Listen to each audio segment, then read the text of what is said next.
Let's have some tea. Oh my goodness, yes.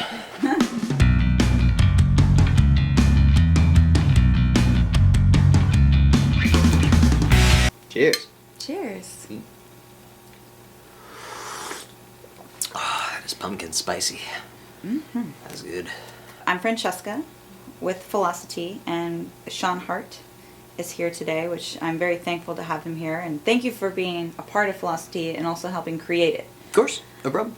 But I wanted to give the background. Philosotea was an event I started with my homies for the sake of having quality conversation, to make space in our minds, to philosophize, to get into inquiry, imagination, and all the things that make us human.3That's why you're here today. Yes. To share your wonderful brain, your wonderful mind with us. Mm-hmm. I'd be happy to. You live in Los Angeles. I do. You're a comedian. You're a rapper. You're also a tenor. That's right. You play guitar. Mm-hmm. You play piano too. You play piano. You can do video editing, production, all kinds of camera stuff, all kinds of creative stuff.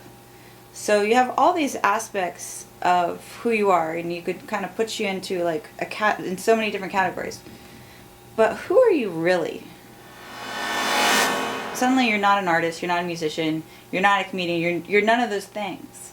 So do you have to be defined by the different things that you do, or who essentially are you? I guess it depends on how much you want to annihilate my ego or not. If you take it all away, all you're really left with is just a single perspective, a single point that is hopefully, depending on how this all works out with the afterlife and everything, hopefully is still exists. It's probably something really, independable and fluctuating in and out of existence, like a quark probably is probably the best model for, I would wager, whatever you're left with once your physicalized perspective over time in this particular physicalized universe is stripped away, is what I would guess.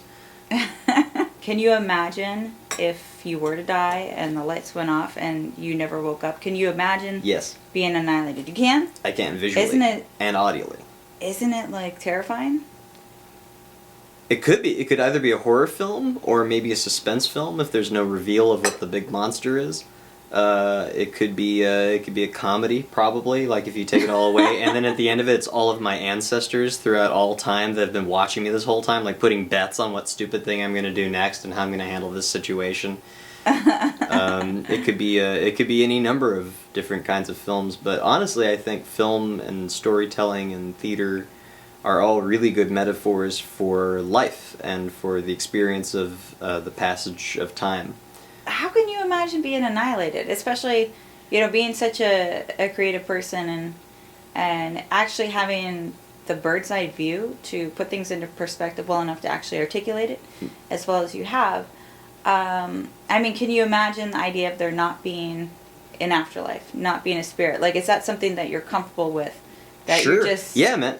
In terms of like relative significance of everything, I tend to approach things from a more atheistic perspective because I feel like it's a little more